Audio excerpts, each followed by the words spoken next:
Sejam todos muito bem-vindos a mais um vídeo aqui no nosso canal. Me chamo Leilson e hoje nós iremos abordar a lição de número 2, que tem por título A Deturpação da Doutrina Bíblica do Pecado.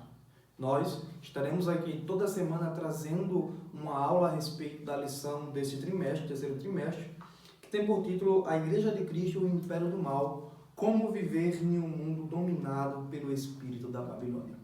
Sou vice-superintendente da escola bíblica na minha congregação, sou professor também, e nós iremos agora abordar a lição propriamente dita. Pois bem, a lição de hoje ela vai trazer por título, como já dito, a deturpação da doutrina bíblica do pecado. O texto áureo vai estar em Romanos capítulo 3, versículo 20, que vai dizer: por isso nenhuma carne será justificada diante dele pelas obras da lei, porque pela lei vem o conhecimento do pecado. A leitura bíblica em classe estará em Romanos capítulo 3, versículo 9 ao versículo 20. Eu não vou ler, mas você pode fazer a leitura aí na sua casa, tá certo?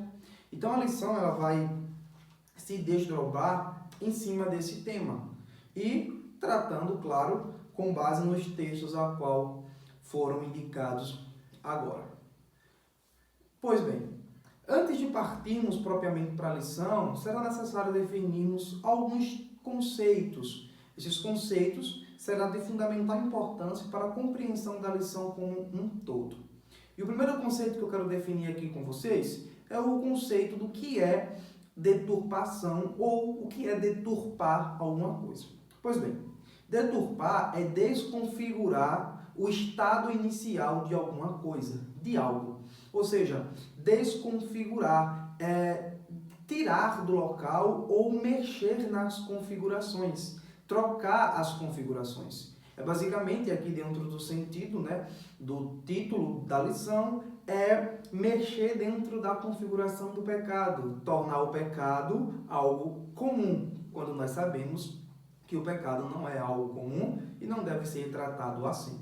Também, deturpação é o ato de desvirtuar o sentido original de algo. Também dentro aqui do sentido da lição, nós vemos que é desvirtuar literalmente o conceito a respeito do pecado e os seus malefícios para a vida humana. Então, deturpação é isto, desconfigurar ou desvirtuar algo ou fazer com que aquela coisa perca o seu sentido original. E é justamente isso que está acontecendo nos nossos dias em relação ao pecado. Estão desvirtuando o pecado, a doutrina a respeito do pecado, estão tratando o pecado como se fosse normal, como se fosse algo comum. E é justamente o que a lição vai abordar. E, dito isso, nós já partiremos agora para outro termo. A lição ela fica clara que o autor ele quer tratar a respeito do que seria a queda lá do Éden, a origem do pecado. E fica claro isso aqui na introdução, quando ele já começa a falar, dizendo que a queda no Éden transmitiu à humanidade a inclinação de um coração humano ao erro. Então, o que seria essa queda lá no Éden? O termo queda do Éden é um conceito puramente teológico. Significa dizer que não vamos encontrar ele na Bíblia de maneira explícita. É basicamente um termo, um conceito como a Trindade. É um conceito teológico utilizado para se referir à queda do homem lá no Jardim do Éden. O termo queda vai estar relacionado, como já falado, ao pecado original. Ou seja, vai estar ligado à desobediência de Adão e Eva em comer o fruto ao qual Deus tinha proibido. Então, quando você escutar o termo queda do Éden, lembre que está se referindo ao pecado original, lá no Éden. Outro termo também, que é puramente teológico, é esse termo pecado original. É um termo que não é encontrado explicitamente na Bíblia, mas é utilizado para se referir à desobediência lá de Adão e Eva. E é justamente da onde nós devemos partir para entendermos essa lição de hoje. Antes de entrar propriamente nos tópicos e partir para as outras explicações, eu gostaria de citar aqui uma frase de um dos grandes pregadores do cristianismo, né? John Wesley, um dos maiores avivalistas aí de todos os tempos, que ele vai dizer assim: antes que eu possa pregar o amor, a misericórdia e a graça, tenho que, e aqui eu coloco um parênteses para colocar um grifo meu, obrigatoriamente, fecho parênteses, que é pregar o pecado, a lei e o juízo final, que infelizmente está faltando isso nos nossos sermões atuais. O pecado está sendo colocado de lado e muito mais mensagem de autoajuda está sendo pregada, está sendo falada, do que propriamente a mensagem de arrependimento, a mensagem de que o pecado tem consequências, de que a lei ela vai vir para julgar o pecado, né? E o juízo final será essa separação entre os pecadores de quem se permaneceu santo. Então é uma frase que vem fazer com que nós venhamos a refletir a respeito desse conceito, tá certo? Outro conceito, outro termo que nós precisamos definir aqui é justamente o conceito da própria lição. O que é a doutrina bíblica do pecado? O que é a doutrina do pecado? A doutrina do pecado, ou como se chama no estudo teológico, a armateologia, ela vai ser um termo, tá, que é derivado do grego. A armateologia, tratado como a doutrina do pecado, ela vai ser um termo que vai derivar do grego a partir de dois vocábulos. Esses vocábulos são armatium e logos, ou seja, o seu significado é o estudo acerca do pecado. Armatium, pecado, e logos, estudo. Então, armateologia é o estudo acerca do pecado. Essa doutrina bíblica, essa área teológica, ela vai nos apresentar um estudo sistemático a respeito do pecado. Vai tratar a respeito dos conceitos bíblicos a respeito do pecado, a origem do pecado, as consequências do pecado, a culpa do pecado e o seu fim, né? Que seria ali no juízo final, quando Deus iria julgar os pecadores e, consequentemente, iria julgar ao diabo, que foi, por sinal, o primeiro pecador, assim como nós vamos ver posteriormente. E por que há a importância de estudar sobre o pecado?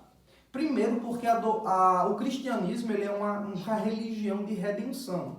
Então, os seres humanos que estão perdidos, eles, quando encontram a salvação em Cristo, eles alcançam a redenção dos seus pecados, eles encontram uma nova chance de viver diferenciado. Pelo cristianismo ser uma religião de redenção, o primeiro ponto para conhecer o pecado, certo? E a outra questão é que, além disso, conhecer o pecado e a sua natureza faz nos entender o nosso primeiro estado. Como nós éramos no nosso primeiro estado? Quando eu falo nosso primeiro estado, eu me refiro a Adão. Então, nós éramos perfeitos. E também ela faz com que nós entendamos, no caso, o nosso estado atual, que seria esse estado desfigurado, esse estado de depravação por causa do surgimento do pecado, tá certo? E principalmente é importante estudar a respeito do pecado para que nós venhamos a entender o efeito da graça redentora de Jesus Cristo nas nossas vidas. Então é por esta razão que tem uma área teológica focada a respeito no estudo sobre o pecado, porque estudar o pecado nos faz entender e nos faz refletirmos que nós necessitamos plenamente de um Salvador. Salvador este, Jesus Cristo. Pois bem, e qual é a origem do pecado? Vamos tratar a respeito da origem do pecado. A origem do pecado, ele vem antes mesmo da existência de Adão. Como assim? Sim. A origem do pecado, ela antecede a existência e a criação de Adão e de Eva. O pecado, ele é gerado no coração do querubim ungido. Sim, o próprio Satanás. A Bíblia diz que Deus cria todas as coisas sendo bom.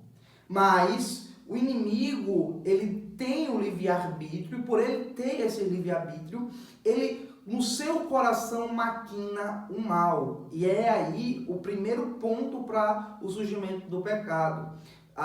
ele se rebela contra Deus. E aqui nós encontramos a primeira manifestação do pecado, que aconteceu na esfera espiritual. Então o pecado, ele não é por causa do ser humano. O pecado, ele surge na esfera espiritual com o primeiro pecador, assim como o texto bíblico vai falar, que o diabo, ele é o primeiro pecador.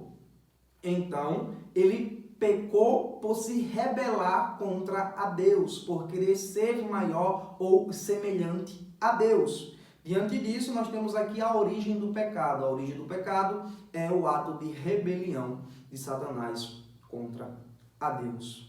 E a Bíblia, ela não faz questão de mostrar que Deus não criou o pecado, que o pecado ele surgiu no coração do inimigo por causa que Deus, quando cria o ser humano, Deus cria também, quando Deus cria os anjos, eles eram dotados também de vontade própria. Então, eles, automaticamente, no caso de Satanás, ele desejou ser igual a Deus e, portanto, se rebelou. Então, não foi um ato de Deus, foi um ato do inimigo, certo? Por quê? O texto de Gênesis, capítulo 1, versículo 31, vai dizer que Deus viu que tudo quanto ele criou era bom.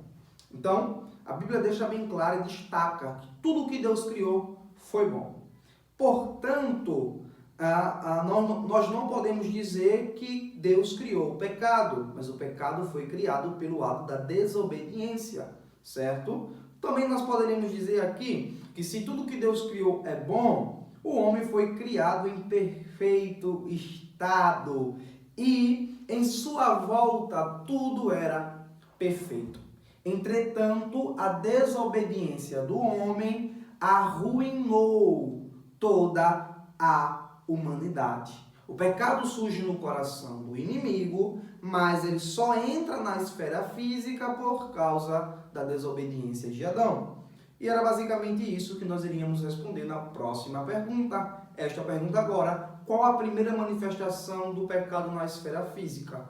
No episódio em que Eva é tentada a comer o fruto, ela come o fruto e depois conduz ali ou induz o seu marido também a comer o fruto. No caso, Adão também a comer. Então, a desobediência do primeiro casal foi a entrada do pecado na esfera física, ali passando consequências tanto espirituais para o ser humano, como também consequências nas áreas físicas, que envolvia também ali todo o ser humano.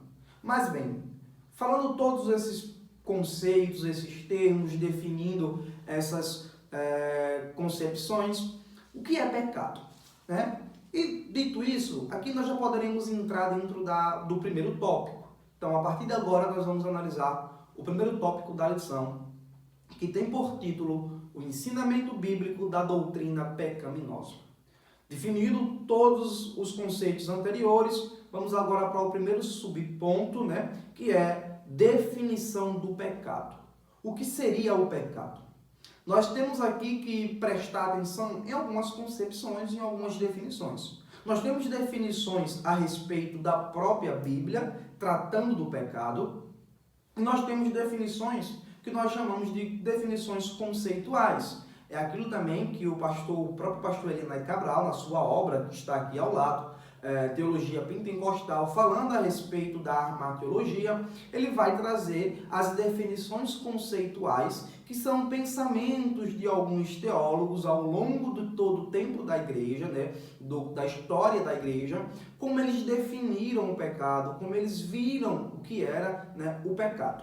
Então, pois bem, a primeira questão que nós vamos analisar é a questão bíblica. Depois eu apresentarei para vocês alguns conceitos desses teólogos a respeito do pecado. Então, na Bíblia, o pecado ele é descrito de diversas formas, tá certo? E chegando até mesmo a existir mais de 300 formas de pecado, 300 tipos de pecado, tá? Mas vamos analisar aqui o texto bíblico e defini-lo à luz bíblica, o conceito e alguns pormenores desse conceito. Primeiro, o pecado ele pode ser descrito na Bíblia como transgressão à lei de Deus. Tá? Vejamos aqui 1 João capítulo 3, versículo 4, vai dizer: todo aquele que pratica o pecado transgride a lei. De fato, o pecado é a transgressão da lei. Então, o primeiro conceito bíblico a respeito do pecado é que o pecado é todo ato que infrinja ou transgrida a lei de Deus. Pecado é transgredir a lei de Deus. Tudo que vai contra a lei de Deus, isso se constitui como pecado, segundo João. Certo? Além disso, na Bíblia o pecado também é tratado como um ato de rebelião contra a palavra de Deus. Poderemos ver isso lá em 1 Samuel, capítulo 15, versículo 22, versículo 23, onde Samuel vai dizer assim: Samuel, porém, respondeu: acaso tem o Senhor tanto prazer em holocaustos e em sacrifícios, quanto em que se obedeça a sua palavra? A obediência é melhor do que o sacrifício, e a submissão é melhor do que a gordura de carneiro. Versículo 23. Pois a rebeldia é como o pecado da feitiçaria. Então, também é definido à luz bíblica que o ato da rebelião contra a palavra de Deus, ela é considerada pecado. E você já pode estar pensando naquilo que eu falei lá no começo a respeito do primeiro pecador, Satanás. Ele se rebelou contra Deus. Ele se rebelou contra a vontade de Deus, fazendo assim surgir o sentimento e o desejo pelo pecado e o próprio pecado, o ato de desobediência, o ato de transgredir, indo de contra, a rebelião. Pois bem, vamos lá. Diante disso, fica claro que a rebeldia também se constitui como um pecado. Também, como eu já falei, lembre-se do adversário que se rebelou contra Deus e, portanto, pecou. Ok? Na Bíblia também é tratada a omissão como pecado. O apóstolo Tiago, na sua epístola, capítulo 4, versículo 17, vai dizer assim: portanto, pensem nisto, quem sabe que deve fazer o bem e não o faz, comete pecado. Ou seja, a omissão do pecado, a omissão de fazer o bem, ela se constitui como pecado. Ok? Então, se eu sei fazer o bem e eu não faço, eu estou pecando à luz bíblica.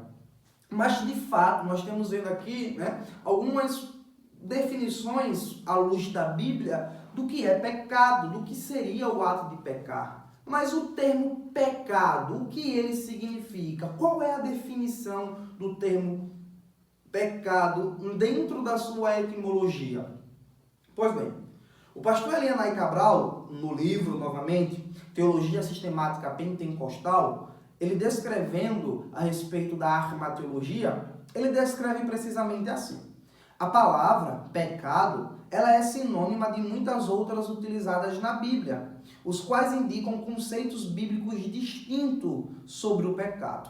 Então, a palavra pecado, ela é sinônima de outros termos que são utilizados dentro da Bíblia, que vão indicar conceitos bíblicos distintos sobre o pecado.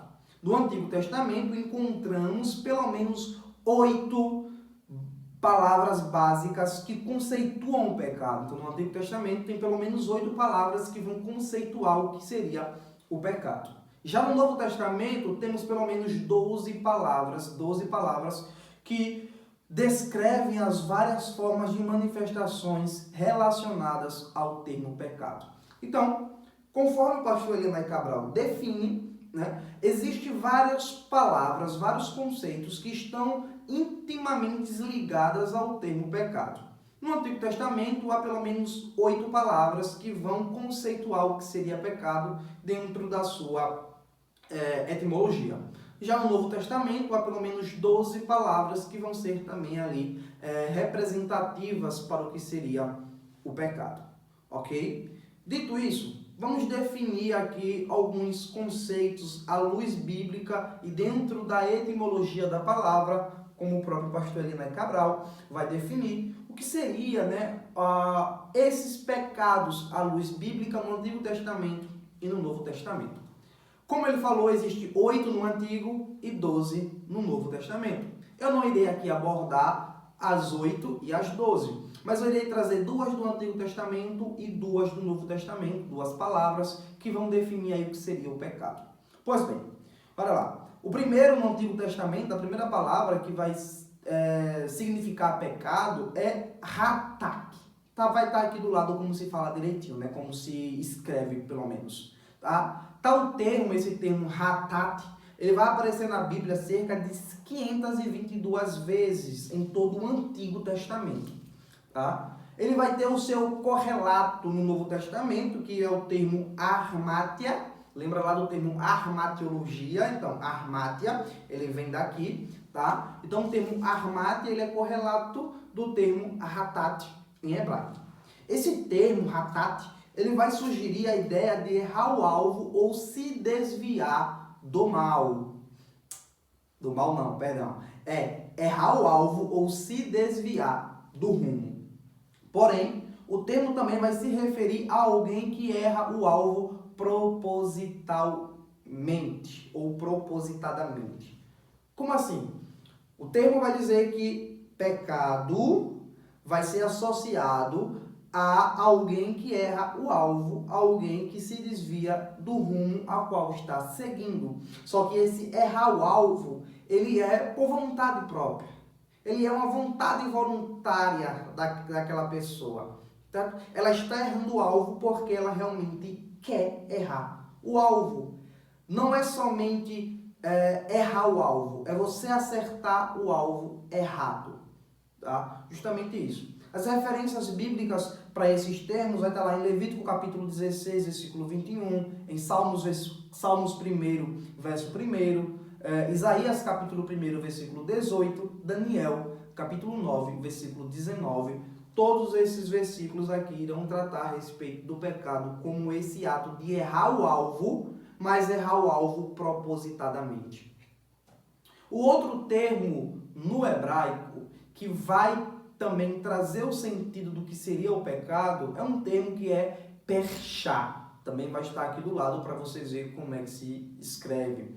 Cujo significado é transgredir, rebelar ou revoltar-se, certo? Esse termo, porém, vai ter uma variação mais aceitada na definição, que é o ato de invadir ou ir além, ou seja, alguém que vai além dos limites estabelecidos, tá?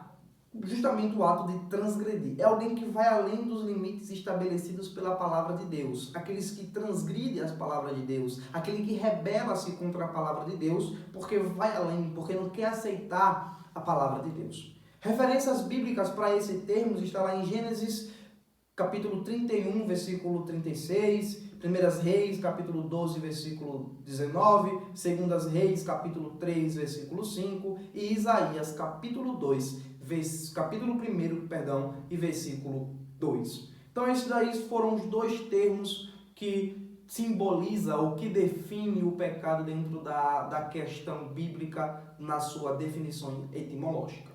O outro termo, já agora no Novo Testamento, é armátia. O primeiro termo no Novo Testamento a se relacionando com o pecado é a armátia, que, como já foi falado, está relacionado com o termo hebraico ratat, cujo sentido é errar o alvo, entretanto, errar o alvo propositalmente ou propositadamente.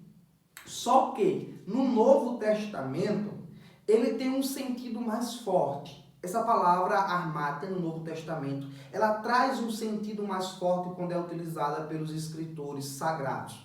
Por quê? Ela vai tratar de uma condição que é responsável pelo pecado, ou uma característica que implica a culpabilidade, ou seja, eu estou pecando e eu reconheço a minha culpa. Eu estou pecando e eu sei que eu sou responsável por esse pecado que foi cometido. Lembrando que aqui, tá, só estou usando algumas expressões como forma de exemplificação. Ok? Então, armátia traz um sentido mais forte dentro do Novo Testamento por aplicar a culpa, por aplicar a responsabilidade sobre quem está pecando. O outro termo no Novo Testamento utilizado para definir o que seria o pecado, um termo que é muito utilizado, por sinal, é o parabases, tá? Também vai estar aqui do lado para vocês verem, cujo seu significado é transgressão e violação da lei de Deus. Ou seja, vai dar a ideia de alguém que não respeita as leis, vai dar a ideia de alguém que quebra as leis também por vontade própria, não respeita os limites, não respeita as normalizações, né? as normas impostas sobre ele. Tá certo? Dito isso, nós finalizamos aqui as partes das definições da Bíblia, né? dos termos em hebraico, dos termos em gregos, no Antigo e no Novo Testamento. 2 termos aí para vocês verem o sentido do pecado. E agora nós vamos para as definições conceituais. As definições elas são adotadas por vários pensadores cristãos, teólogos, né, avivalistas, enfim, ao longo de todo o período da história da igreja. O primeiro que eu quero utilizar aqui é aquele que eu já citei lá no começo, John Wesley, tá? Um dos maiores avivalistas dos séculos, né, passados, um dos maiores avivalistas da igreja. Ele vai definir o pecado como a transgressão voluntária de uma lei conhecida. Então, a primeira questão aqui que nós podemos observar dentro da definição de John Wesley é que vai se assemelhar bastante com os termos que são utilizados lá no Novo Testamento e também no Antigo Testamento, que é uma transgressão voluntária, uma transgressão por querer, tá? De uma lei conhecida. Eu estou quebrando aquela lei porque eu quero quebrar. Porque eu sei o que ela define, porque eu sei o que ela regulamenta, mas eu estou a fim de quebrá-la. Então, é isso que a definição de John Wesley vai aplicar, tá? Outro pensador cristão, teólogo que vai definir o que seria o pecado é Augusto Ronque Strong. Acho que é assim que se fala. O nome dele vai estar aqui para vocês pesquisarem direitinho a respeito dele, tá? Ele é um proeminente professor de teologia nos Estados Unidos, né? E, na verdade, e na sua obra Teologia Sistemática, ele vai definir o pecado como a falta de conformidade com a lei moral de Deus. É outra definição aí de um dos maiores professores de teologias e de teologia sistemática. E alguns outros pensadores vão definir o pecado como algum tipo de mal, pois todos os males entraram no mundo por causa do pecado. E um pensador moderno, brasileiro, que faz vídeo para o YouTube, chamado Leilson, sim, eu, diria que o pecado é todo ato contrário à vontade de Deus e, portanto, é o causador de toda a desgraça no mundo. Tá? Então, de modo geral, o pecado é isto que foi apresentado aqui para vocês. Dentro do primeiro ponto, nós definimos plenamente o que seria o pecado, seus vários aspectos, e agora acho que já podemos passar para o segundo subtópico, a universalidade do pecado. Então, como já citado anteriormente, o homem é criado em estado perfeito. Entretanto, ele é criado, né, em imagem e semelhança de Deus. Então, sobre esse assunto, o pastor Elianai Cabral, novamente na sua obra Teologia Sistemática, ele vai tratar a respeito do tema assim. Os teólogos ao longo da história discutem sobre a diferença entre imagem e semelhança. Entretanto, no hebraico, as palavras imagens e semelhança exprimem a ideia de algo similar, mas não idêntico à coisa que representa, certo? Então, ao longo do tempo, os vários teólogos se debruçaram para entender qual era a diferença de o que era imagem e do que era semelhança. Mas uma coisa nós sabemos, o ser humano ele foi criado em estado perfeito porque ele era imagem e semelhança de Deus. Ele estava em um estado mais elevado porque ele tinha essas características. Não que hoje ele perdeu, tá? Não é isso. Você vai ver daqui a pouco que o ser humano não perdeu essa característica da imagem e da semelhança de Deus. Mas, como bem foi falado, ela foi depravada, ela foi perdida por causa do pecado. Então, quando falamos de universalidade do pecado, nós estamos falando que o pecado ele passa para toda a humanidade. O pecado agora ele entra por meio de Adão, mas ele vai se espalhar para toda a humanidade. A Bíblia diz que o pecado, não há nenhum justo sequer, e eu vou falar sobre isso um pouco mais na frente. Vocês vão perceber que a partir de Adão toda a humanidade está condenada a esse estado depravado e essa condição humana de ser pecador.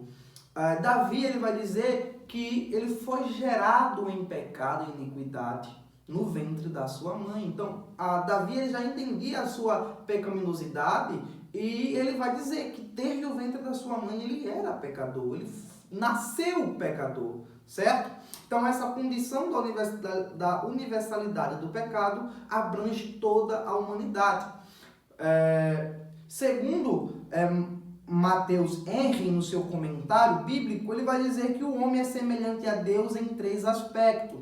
E por que eu estou falando a respeito dessa questão da semelhança e da imagem de Deus? Porque o homem, antes de pecar, ele tinha essa condição, mas quando ele peca, essa condição ela é distorcida. Portanto, é passada para toda a raça humana o pecado. Mas, enfim, Matheus Henry, como já dito no seu comentário bíblico, ele vai definir que o homem, vai falar que o homem ele é semelhante a Deus em 3 aspectos. Ele vai dizer que o primeiro aspecto é a alma e o espírito, pois Deus não tem corpo. Então, essa questão de definir que nós somos iguais ou semelhantes em a imagem de Deus pelas condições físicas, isso é puramente errônea, segundo a visão de Matheus Henry, uma vez que Deus não tem corpo. Então, a primeira característica dessa imagem e semelhança é que nós temos a alma e o espírito dado por Deus. O segundo aspecto da semelhança de Deus e os homens é em autoridade. Deus é semelhante aos homens em autoridade.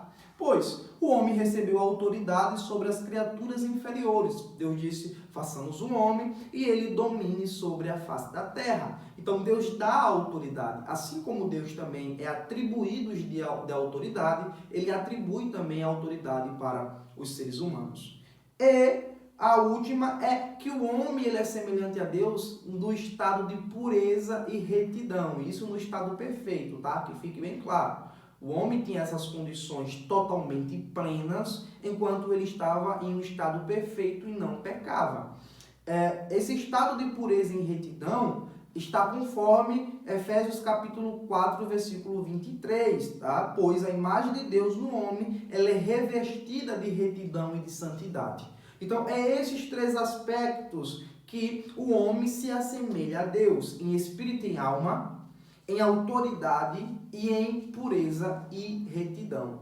O homem, o primeiro ser humano, Adão e também Eva, tinha essa semelhança plena, pois eles não pecaram. A partir do momento que eles pecaram, essa condição ela foi completamente destituída. Eles não perdem essas características, mas eles, a partir desse momento do pecado, da desobediência, eles desfigurados. Essa condição ela é depravada, ela é manchada, ela é corrompida. E é justamente isso. Pois, quando o homem ele é atribuído dessas semelhanças, que é igual às semelhanças, que é igual a algumas qualidades de Deus, por isso que se dá o nome semelhança, tá? Ele é dotado de moral ou de justiça. Justiça essa que é definida como justiça original, porque era a justiça implantada por Deus no começo de tudo. O homem ele é dotado desse caráter de Deus, desse caráter moral de Deus. O homem também ele é dotado dessa justiça de Deus. Deus o constituiu e deu para ele. Entretanto, essa justiça original, ela não é, como o próprio pastor Helena Cabral vai dizer, que é bem diferente você ser semelhante a você ser plenamente igual. O homem, ele era semelhante a Deus. A justiça de Deus, ela é imutável, ela permanece para sempre. Mas a justiça do homem, ela era mutável, condicionante ao seu coração e condicionante à sua personalidade. Tá certo? Então, o que é isso? O homem, ele tinha essa justiça, mas essa justiça era imutável, visto que o homem também, ao ser dotado de caráter, ele também é dotado de livre arbítrio. Por isso ocorre a queda. Ele opta por desobedecer a Deus. Ele tem a moral de Deus, ele tem a justiça de Deus, mas ele opta por desobedecer a Deus. Ele faz a escolha com base nos seus direitos, nos seus princípios, em desobedecer a Deus. É enganado? É, mas também não deixa de ser pecado. Interessante é que no próprio, na Bíblia, né, no Novo Testamento, é utilizado um termo em grego para definir o pecado, que é sem a intenção. E o autor, ele vai dizer que, por mais que nós pequemos, mesmo que de forma inconsciente, mesmo que sem querer, aquilo não anula o fato de ser pecado, né? A desconhecimento não anula o fato do pecado ser pecado. Ok? Então, devido a essa justiça mutável que o homem tinha e do livre-arbítrio, ele peca. E isso vai ocorrer a queda lá do Éden. Na queda, a imagem do homem ela é totalmente deturpada. A imagem de Deus, na verdade, a imagem de Deus no homem, ela é deturpada. Essa imagem ela é deturpada, mas o homem, como já foi dito, ainda tem essa imagem. Só que ela está desfigurada, ela está manchada, né? Podemos dizer assim. O homem se tornou desfigurado dentro da condição primária.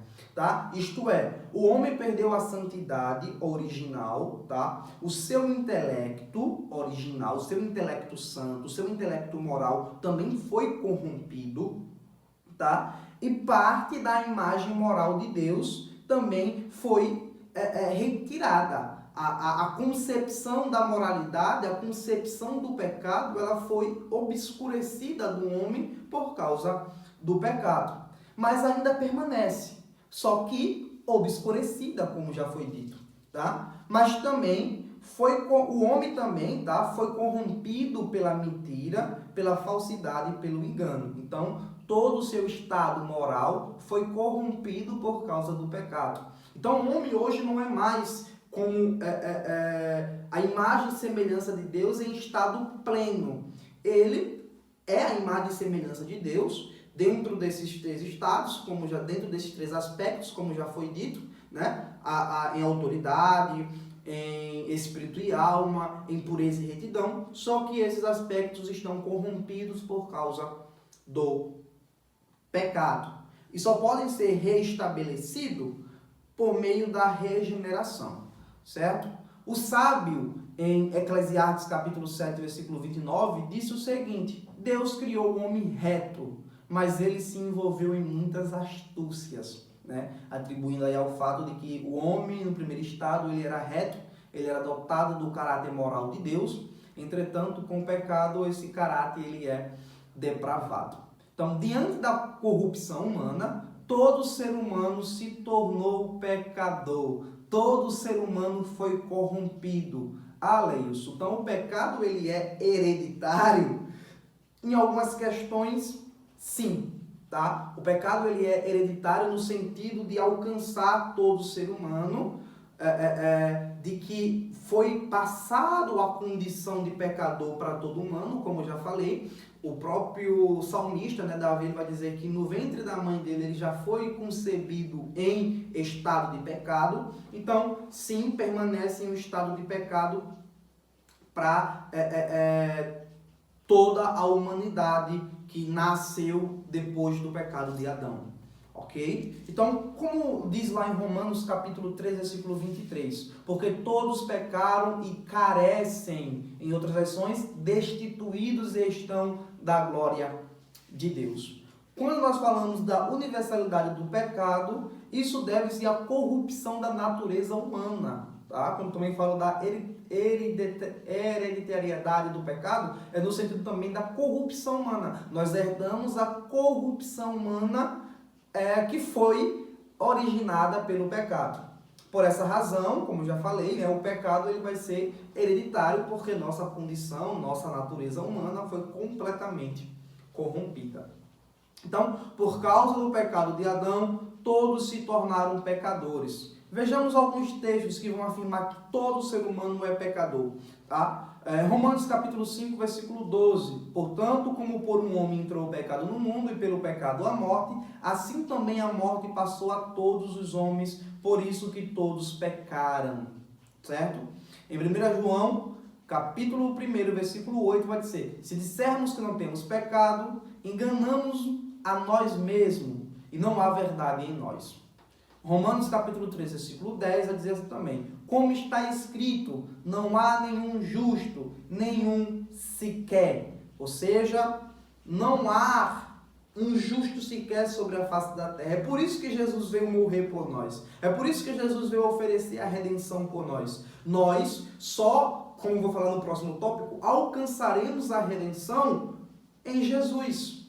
Não conseguimos nos justificar. Todos pecaram e todos carecem da graça redentora de Jesus, certo? Então, ainda vai ter Salmos, né? Salmos 143, o verso 2, vai dizer assim: não entre em juízo com o teu servo, porque à tua vista não há justo nenhum vivente, ou seja, não tem nenhum justo sobre a face da terra, não há ninguém justo, não há ninguém que não seja corrompido ou contaminado pelo pecado. A herança do pecado se constitui numa condição de vida na natureza humana, para a qual precisamos da graça salvadora de Cristo para dominá-la. Só conseguimos conquistar essa condição, ou superar, ou vencer essa condição de vida de pecado, mediante a graça redentora ou salvadora de Cristo para nos ajudar a dominar esses impulsos e essas condições pecadoras.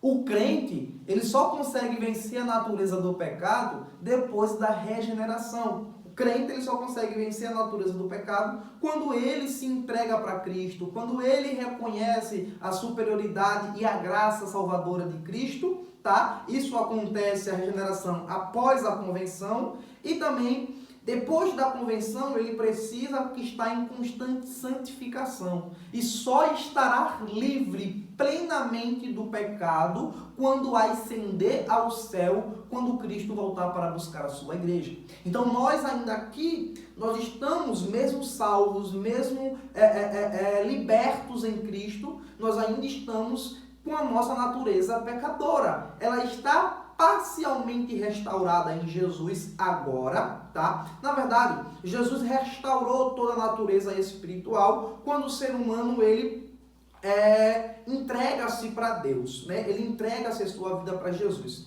Mas essa natureza, ela ainda é corrompida por causa do pecado que nós cometemos. Porque por mais que nós hoje sejamos separados, vivemos uma vida dedicadas a Deus, nós ainda somos pecadores em estado de corrupção. E é por essa razão que nós nos santificamos todos os dias, constantemente. E só deixaremos de ter essa natureza corrompida quando ascendermos ao céu e estaremos ali com Cristo Jesus.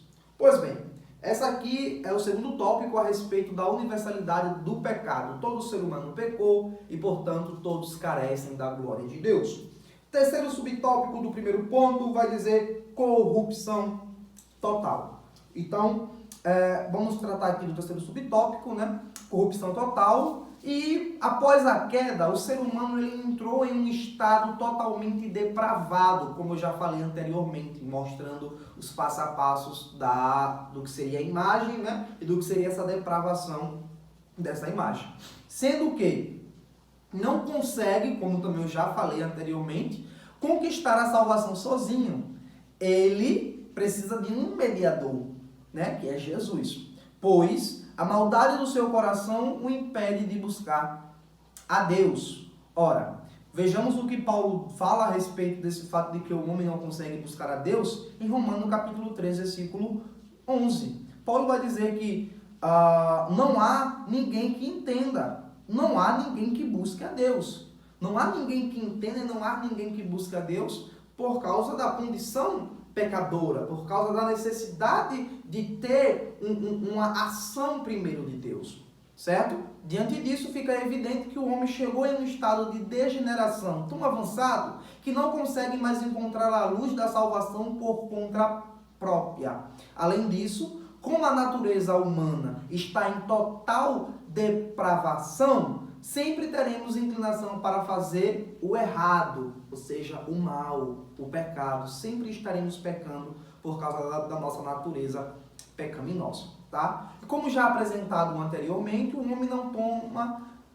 homem não vai tomar essa iniciativa no processo da regeneração. É preciso que Deus tome esse primeiro passo, tá? Isso aqui é conforme o que nós acreditamos enquanto arminianos e enquanto assembleanos, tá? Vejamos o que diz. Na declaração teológica Remonstrância, tá? Que foi uma base de protestos feita após a morte de Armínio. Então, alguns pensadores arminianos eles vão escrever essa declaração, que é basicamente um protesto. Então, eles escreveram cinco pontos, que também podem ser chamados de 5 artigos. E no artigo 3, fica claro que o homem não tem condição nenhuma de alcançar a luz da salvação sozinho. Isso é o que nós, enquanto assembleanos, acreditamos, tá certo? Veja o que diz uma parte do texto. O homem, em seu estado de apostasia e de pecado, não pode de si e por si mesmo pensar, querer ou fazer algo de bom, que seja verdadeiramente bom, tal como, primeiramente, a fé salvífica. Mas é necessário que Deus, em Cristo, pelo Espírito Santo, regenere-o e renove-o. Então, isso aqui é uma parte, tá, do artigo 3 da remonstrância, que vai apresentar uma característica que o ser humano ele não é autossuficiente para encontrar a salvação. Ele precisa de um passo de Deus. Ele precisa do primeiro passo, ele precisa do processo inicial. É por isso que nós dizemos que Deus ele dá o início do processo e o homem responde à sua graça. O homem responde a essa oportunidade, tá? Ainda falando sobre o assunto de que Deus é que dá o primeiro passo, porque nós estamos em um estado completamente corrompido, e esse estado completamente corrompido, segundo o autor da lição, vai ser um estado de corrupção mental, moral e espiritual da natureza humana. Então, é toda a condição humana, a moral, a intelectual e a espiritual está corrompida, segundo o autor da lição. Então, ainda falando sobre essa questão de que essa depravação, ela nos faz ficarmos inconsciente a escolhermos o bem, a fazermos o bem. Então, é preciso que Deus tome o primeiro passo para nos salvar. É preciso que Deus tome a primeira atitude para nos resgatar. Sobre tal assunto, ainda temos o acróstico FACTS, né, que é uma junção de vários nomes, que vai definir os 5 artigos.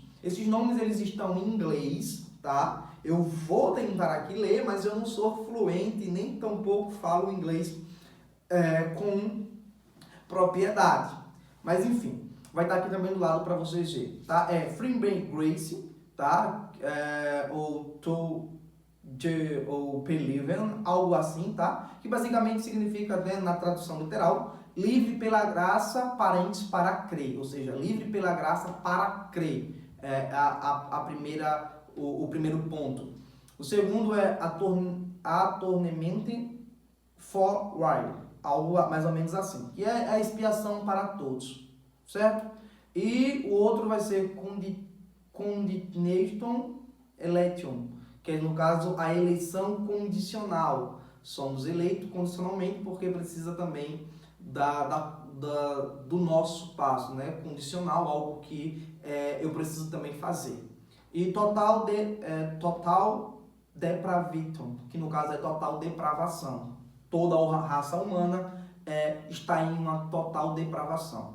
E seguration in Christi, né? Que é segurança em Cristo, certo? Então, esses pontos, elas servem também como base para a linha de pensamento arminiana. E duas questões aqui que precisam ser tratadas com um olhar detalhado. A primeira é o estado da nossa depravação. Nossa depravação total. Todo ser humano é depravado totalmente, está corrompido. E segundo, que ele precisa da ação de Deus para que ele consiga se restabelecer, ser regenerado. É por isso que nós dizemos que Deus ele oferece a graça, e essa graça, uma graça preventiva, uma graça que apenas abre o nosso olhar, o nosso intelecto, uma graça que nos ilumina no primeiro momento, nos dando uma oportunidade de percebermos e reconhecermos a graça de Jesus. E mediante essa graça, nós assim o aceitamos. No caso, nós assim aceitamos fazer parte do seu povo, aceitamos reconhecer que nós somos pecadores e necessitamos da graça, por meio de uma graça preventiva, porque essa salvação ela é condicional a nós. Nós precisamos dar também a resposta para a graça preventiva de Deus em nossa vida, certo? Então, todo mundo está em um estado de corrupção total, é uma depravação total e por si próprio não consegue alcançar a salvação. Deus dá o primeiro passo e nós respondemos ao passo dado por Deus. Tá certo? Então o que nos interessa aqui é a questão, como já falado, né, da depravação total. E ainda falando sobre o artigo 3, ele vai expressar assim, ó, sendo alguém salvo da condenação, é por total mérito e iniciativa de Deus. Então, só alcançamos a salvação mediante a graça salvadora de Cristo por meio do Espírito Santo. Certo? Então, bora lá.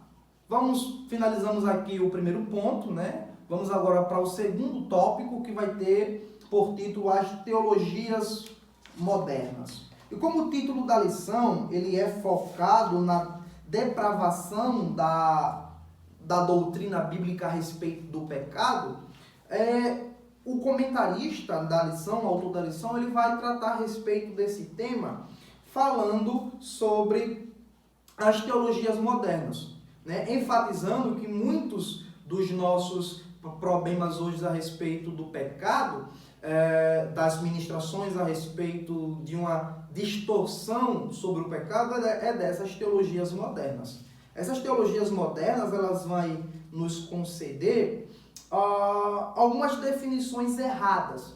E essas definições, elas precisam ser tratadas, essas teologias precisam ser combatidas, porque gera em si uma compreensão errônea sobre a condição realmente do homem, né, no seu estado pecaminoso. Então, o primeiro subponto, ele vai falar a respeito, tem por título, né, a teologia do pecado social.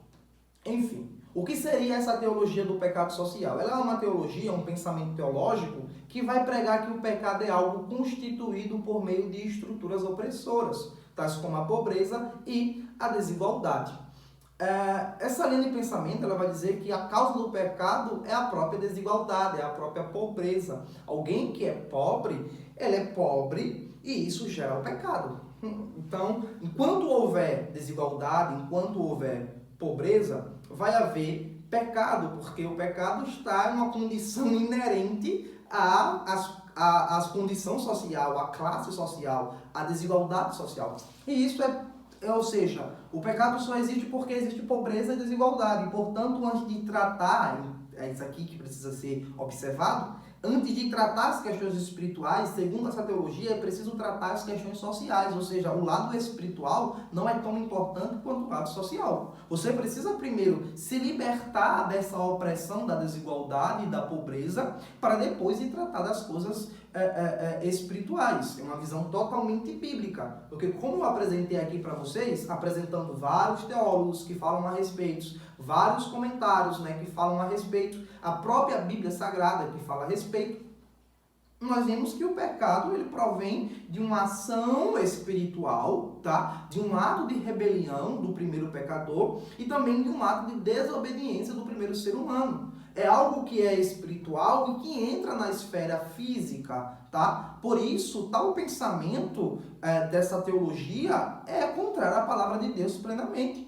Pois o pecado ele é uma condição espiritual, que é passada para a natureza humana, que é corrompida, né, que corrompe a natureza humana, na verdade, tá, mediante um ato de desobediência do primeiro casal. Sendo assim, podemos classificar desigualdades sociais, a pobreza, a fome, entre outros fatores aí no mundo que é tratado como um mal. Nós podemos falar que esses males, né, eles são sintomas do pecado original. Eles são sintomas do que foi ocasionado lá no Éden, né, da desobediência de Adão e Eva. Deus disse que a morte física iria passar a existir, né? No caso, a morte física passou a existir por causa da desobediência. Deus disse, no momento que comerem, vocês vão morrer. Né? E ali houve tanto uma morte espiritual, no sentido que foi necessário até mesmo Deus oferecer, né, um sacrifício, e também o homem passa a ter a vida limitada, a vida física limitada.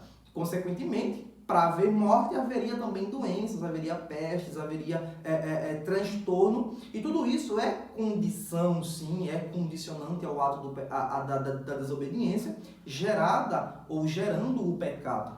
Mas não que a pobreza ou a desigualdade gere o pecado. Isso é plenamente antibíblico, isso é plenamente teológico, de modo geral. Tá? Por quê?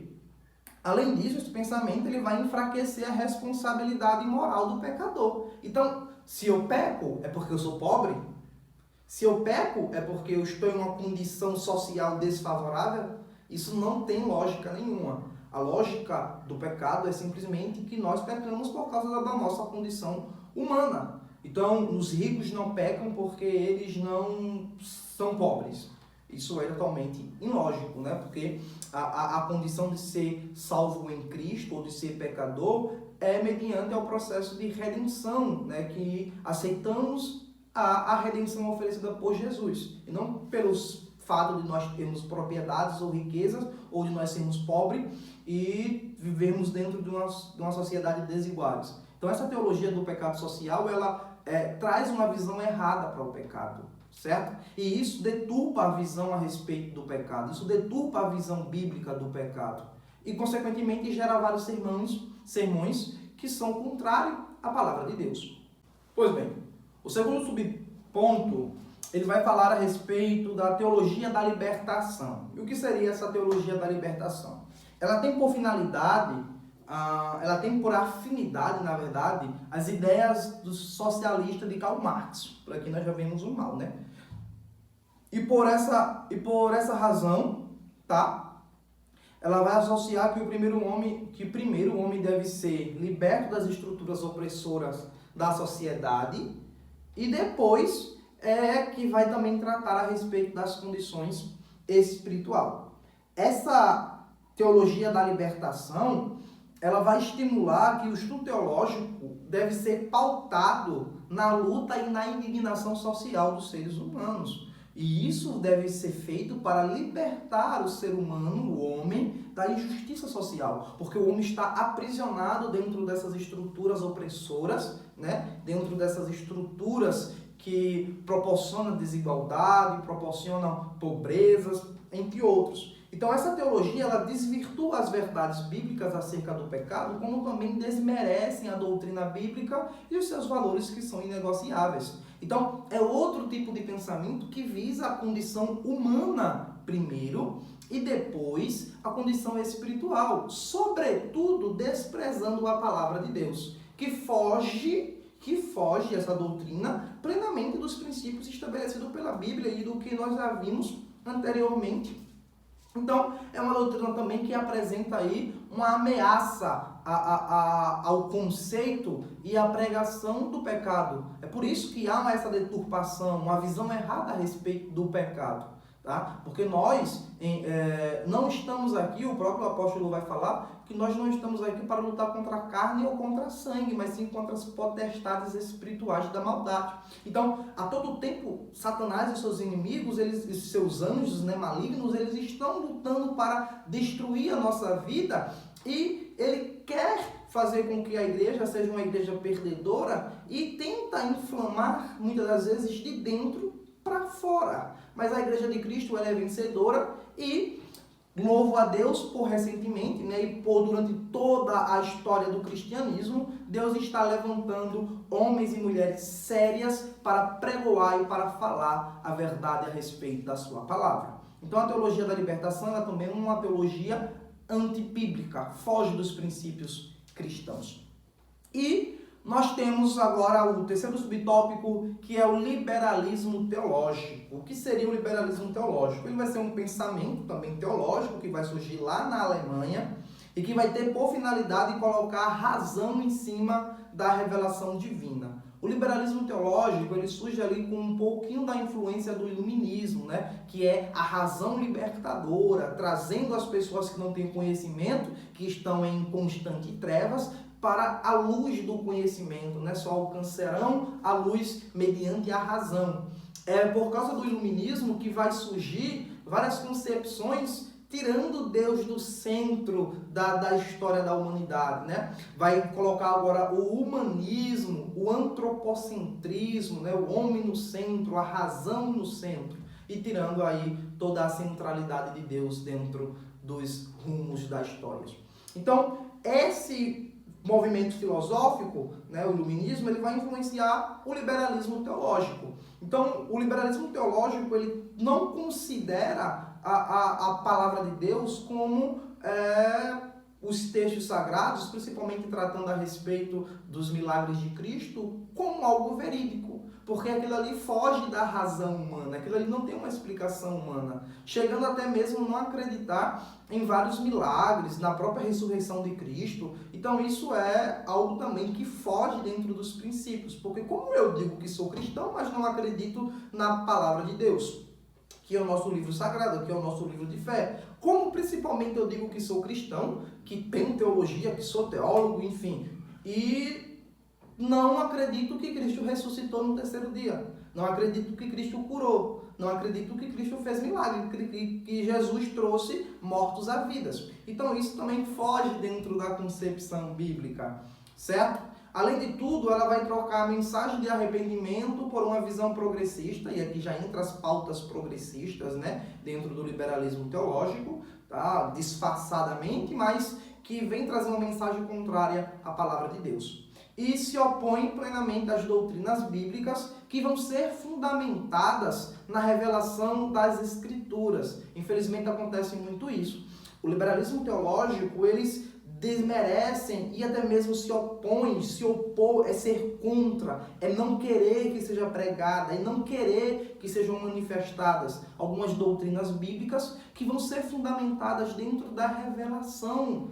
O cristianismo, a palavra de Deus, ele foi sustentado ao longo de todos os anos, ao longo dos séculos, pela revelação da palavra de Deus. E esse movimento teológico vem ser contra a essa revelação divina dada aos escritores sagrados para escreverem a Bíblia, o nosso livro de fé. Então essas três linhas teológicas e vários outros pensamentos, elas vêm quebrando com o pensamento a respeito do pecado. E isso é muito sério para o cristianismo. Nós, enquanto cristãos genuínos, precisamos se opor a esses pensamentos, porque o pecado ainda continua pecado, e o pecado ele é uma corrupção da natureza humana e que precisa ser revisto a ótica espiritual e a ótica da condição da corrupção para que o ser humano consiga ser salvo por meio da graça salvadora de Jesus.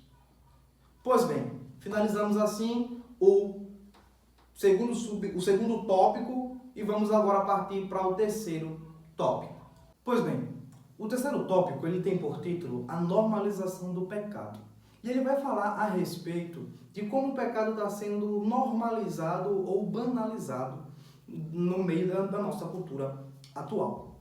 Tá? Então, essa normalização do pecado, ela tem por princípio, né, essas falsas teologias que vêm surgindo ao longo do tempo e vêm pregoando uma mensagem, falseando, né, a verdadeira mensagem da Bíblia. O primeiro tópico desse tópico, né, o primeiro subtópico, na verdade, ele vai falar sobre a crise ética e moral. Tá? E o que seria, né, essa crise ética e moral? O autor da lição, ele vai apresentar que a ética e a moral, ela está relacionada aos valores que vão regulamentar a conduta humana. A ética é aquilo que eu acredito e o caráter, né, a moral é aquilo que eu executo, que eu faço. Está relacionada os dois junto ao caráter, né, que é justamente preservar esses valores que vão regulamentar a nossa conduta humana, que respeitar esses valores. Só que na nossa geração atual está ocorrendo uma crise ética e moral. As pessoas não estão mais respeitando os valores que regulamentam as nossas condutas de vida, as nossas ações humanas, e por causa disso, a doutrina do pecado cada vez mais vem sendo deturpada. E é justamente por essa razão que as mensagens não são mais voltadas a condenar o pecado, a anunciar que o pecado ele precisa ser vencido, que o pecador precisa se arrepender. E é justamente por esta crise ética e moral que nós vemos tantos episódios aí de pessoas se manifestando, apoiando os erros, né? Desvalorizando os princípios bíblicos, anunciando uma mensagem de autoajuda, que você tem que se aceitar, que você tem que ser do jeito que você é, que Deus lhe constituiu de uma forma, mas você pode alterar aquela forma, você pode se identificar com o que quiser. Então isso aí é uma crise na ética e na moral, é uma crise de caráter, né? As pessoas estão perdendo os valores, estão perdendo os princípios, não estão mais se adequando à palavra de Deus, mas querem que a palavra de Deus se adeque ao seu modo de viver, à sua maneira de agir, e isso é totalmente antibíblico. Pois bem, a obediência ela vai refletir o caráter do cristão. O cristão, um verdadeiro cristão genuíno, ele é obediente aos princípios e aos valores estabelecidos pela palavra de Deus. Então, a obediência ela reflete ao caráter. Tá? A obediência à ética, a obediência aos princípios, isso constitui a moral do cristão, o caráter do cristão. Entretanto, hoje, com a relativização do pecado, ocorre um desvio e a falta de caráter. Então, como eu sei que alguma coisa é pecado, se hoje tudo é permitido, se hoje não é mais considerado pecado? As pessoas não condenam mais o pecado, é tudo normal, tudo pode, você pode ser o que você quiser, você pode agir da maneira que você quiser. E isso, essa relativização, ela causa um desvio e ela causa um enfraquecimento dos princípios, não um enfraquecimento dos princípios, mas um enfraquecimento do caráter do cristão em relação a esses princípios básicos da fé cristã. Então, essa crise moral e essa crise étnica, ela vem ao longo do tempo já, né? Aí ameaçando a igreja, e a igreja precisa se manter firme e continuar lutando para preservar os valores cristãos, para preservar os princípios bíblicos, tá certo? E mediante essa relativização do pecado, surgem aí as pautas progressistas. As pautas progressistas, elas vêm com uma normalização sutil, né? Começa-se a agir de tal maneira e de maneira sutil ela vai introduzindo algumas coisas dentro da igreja, dentro da comunidade cristã, e chega num determinado momento que as pessoas não vão mais olhar para aquilo que é pecado como se realmente fosse pecado. Porque houve uma relativização. Eu acho que é pecado, mas você não acha. Mas a palavra de Deus, ela não aponta para nós essa questão do que acha e do que não acha que é pecado. A palavra de Deus deixa bem evidente, deixa bem claro o que é pecado. Então essas pautas progressistas passam a ser vistas como os normais. A imoralidade sexual, o aborto, o uso de drogas ilícitas, né? ou práticas sexuais. Então, tudo isso aqui,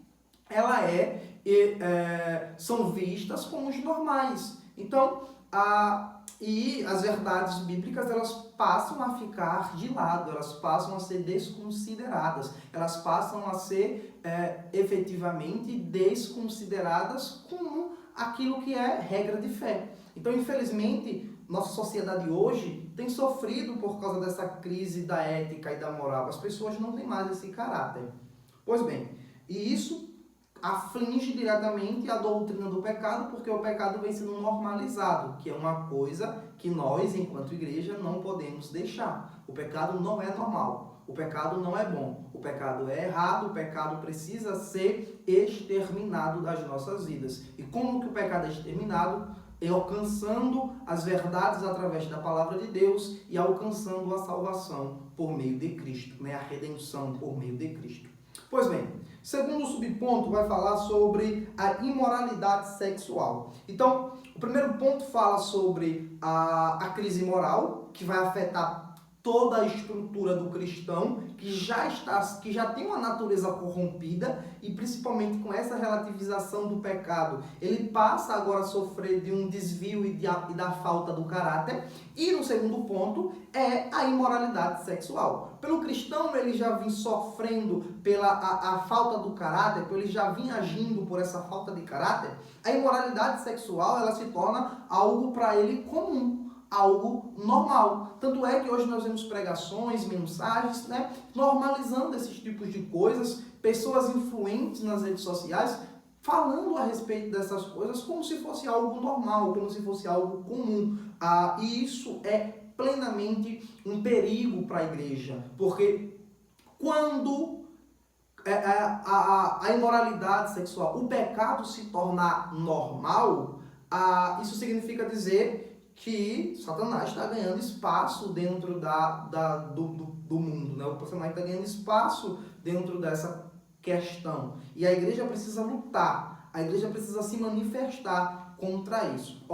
A questão da decisão sobre o corpo cria um desafio frente ao pecado sexual. Aquela bandeira que você já viu por aí, algumas pessoas levantarem dizendo meu corpo, as minhas regras. Enfim, isso aí é necessário ser refletido, porque o nosso corpo não é nosso, o nosso corpo é do Senhor Jesus. Toda a nossa vida é do Senhor Jesus. Todas as coisas foram construídas e criadas por eles, constituídas por eles. Os princípios de se manter isento da relação sexual, da imoralidade sexual, da relação sexual antes do casamento, da imoralidade sexual durante toda a sua vida, é um princípio estabelecido por Deus. É um princípio estabelecido por Jesus. Então, precisa ser analisado de uma maneira bíblica, não de uma maneira distorcida. Então, essa questão de meu corpo, as minhas regras, cria, né, um desafio frente ao pecado sexual, e isso faz com que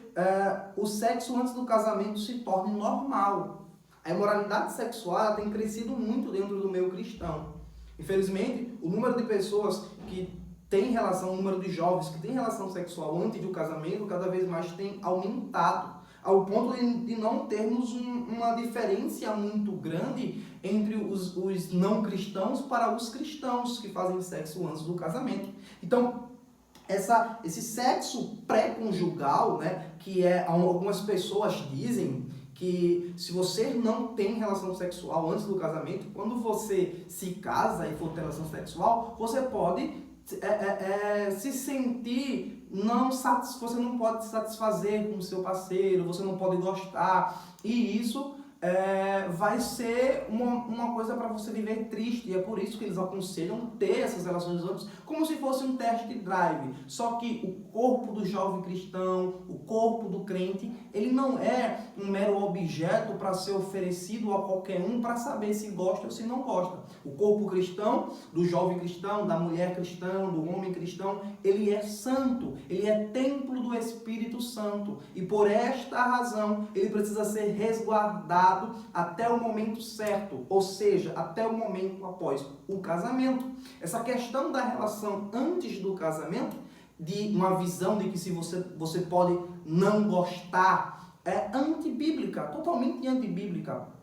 Tá certo? Porque a relação sexual, ela é uma parte do casamento, ela não é a principal. Claro, é necessária, é precisa, mas ela não é a principal parte do casamento. Há todos os outros elementos que compõem o casamento. Então essa noção de que eu estou fazendo um test drive, eu estou vendo se eu gosto, se eu me sinto satisfeito, é totalmente antibíblica, tá? É uma desculpa de pessoas que querem pecar. Então, é totalmente antibíblico. E o que me chama a atenção é que o número de adeptos desse tipo de pensamento tem crescido cada vez mais. É comum hoje nós vemos jovens tendo relação sexual antes do casamento, a normalização do sexo, até mesmo a normalização do sexo entre pré-adolescentes, crianças basicamente, 10, 11, 12 anos, já tendo relação sexual e sendo tratado como normal. O conselho que se dão é dar auxílio para essas pessoas, dar conselhos, né? Fazer aconselhamento para que elas façam de forma legível, mas não. O que a Bíblia manda nós fazermos é lutar contra esses impulsos sexuais. E quando nós normalizarmos e dizemos, isso é normal, isso pode, isso é comum da natureza humana, nós estaremos indo contra a palavra de Deus. E a banalização do sexo pré-conjugal, o autor vai destacar, a relação extraconjugal, a relação sexual extraconjugal, ou seja, os adultérios, cada vez mais também está sendo normalizado, as pessoas se sentem infelizes, e por se sentirem infelizes, elas se acham na condição de poder trair o seu marido, de trair os seus esposos, não tem mais a questão do diálogo.